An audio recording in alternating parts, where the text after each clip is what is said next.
My name is Al Gini, and I'm professor emeritus at the Quinlan School of Business, where I was in the management department, and I taught business ethics and leadership for, I guess I was in the management department and the School of Business for about 23 years, where I had a joint appointment in arts and science and management and business. And I was teaching everything. I mean, I was teaching jolly numbers and William James and aggression and war, and even in those days, some courses in the environment.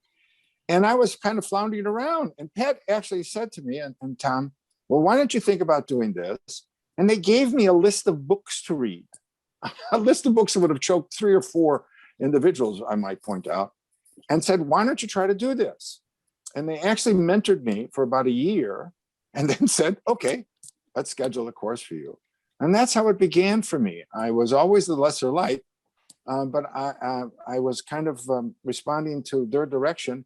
And then I realized that I've been teaching ethics, and I was teaching what Spinoza, what Hume said about Spinoza and what Kant's rejection of Hume. And to me, it was becoming speculative harmonics. And then what business ethics offered ethicists was real cases. I mean, just not talking about what does one do in a hypothetical situation, but how does one handle a real case? And it also was this change of events that was occurring in our society, Vietnam and post-Vietnam world, and the Nixon fallout, so on and so forth. And so there was a concern about, how leadership, ethics, and it was a privilege to join in. Suddenly I realized that I had fallen upon the right issues. And if I've made any contributions, it's at the level of work, talking about work and the role of the labor and the role of the worker and the role of labor in business and leadership.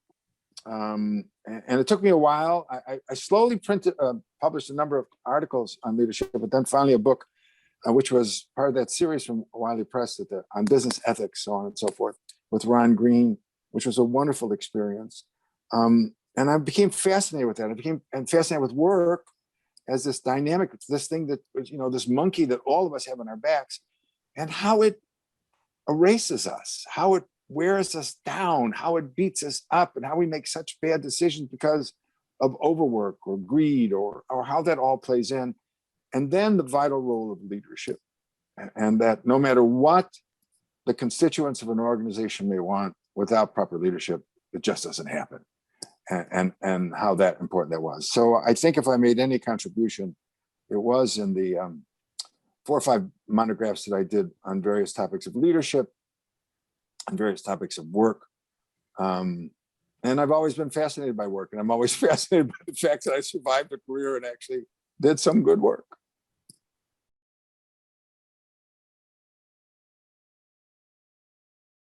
There's a wonderful paradigm going on right now with Amazon. By all accounts, Amazon is a wonderful organization. By all accounts, Amazon it gives freely to many worthy causes, et cetera, et cetera. By all accounts, the directorship of Amazon has been gifted and brilliant and taken wonderful risks and done some wonderful things. And by all accounts, they pay well, given $15 an hour. Except workers have no rights once they enter the workplace, and they're forced to put in overtime. They're forced to work other days, et cetera, et cetera. So to me, the continuous problem, one of the questions you sent us, the continuous problem of business ethics is going to be this delicate dance between labor, corporations, and profit, the profit motive, the great incentive for capitalism, and the great devil of capitalism in some sense. So I think it's just fascinating. We're still fighting the battles. What rights do workers have? What rights do corporations have? And how do we balance that between each other? I've ended my career with a joke, with 2 books on humor. And it all stepped from my Uncle Joe, who every time he saw me until the week he died, and this was also in Italian, that loses something in English, he would grab me in the imbraccio, and just before the kiss, he would say, "Did you hear the one about?" and tell me a joke. Rarely ever did he repeat himself. somewhere along the line in my rebellious teenage years, which weren't that damn rebellious, said, Uncle Joe, cat goes on fire. Why are you telling me? Why are you always telling me a joke? This is silly.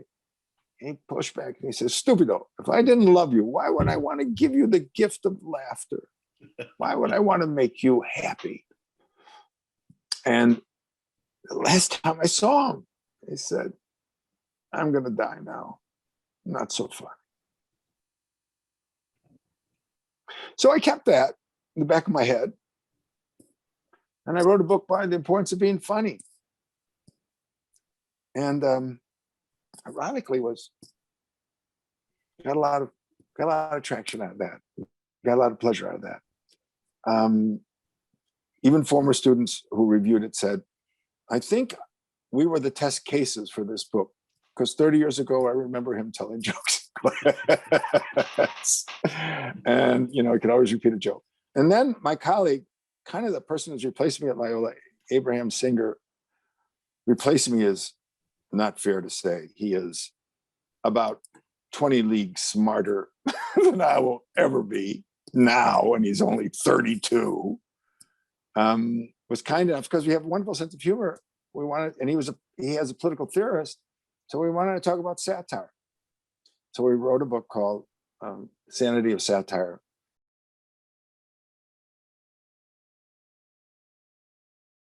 No, we've enunciated them. We've brought them to the forefront. We've demonstrated that they're real.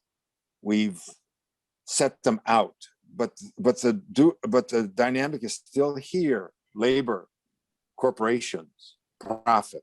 How do we balance all three? And I would say categorically that capitalism has done more than any ism in the world to help the general well-being of individuals in the world. Not every individual, but the general well-being. Everyone's boat was lifted to some extent, even though too many boats are still way, way down there. But the struggle is constant. It's like you have to teach literature every year to a new generation of learners. I think we're talking about, at least we're on the table now. I mean, before every joke was, oh, it's an oxymoron. Da, da, da, da. It's not a funny joke anymore. Nobody tells that joke anymore because it's not. We've done good things, but doing good things means you have to do it again and again and again. It's like, as I've learned getting older, you don't stop working out. If you stop working out, you stop. And so I think with business ethics, we've solved many issues. We've raised many concerns. We've established new levels of expectation, but that's a continuous assault.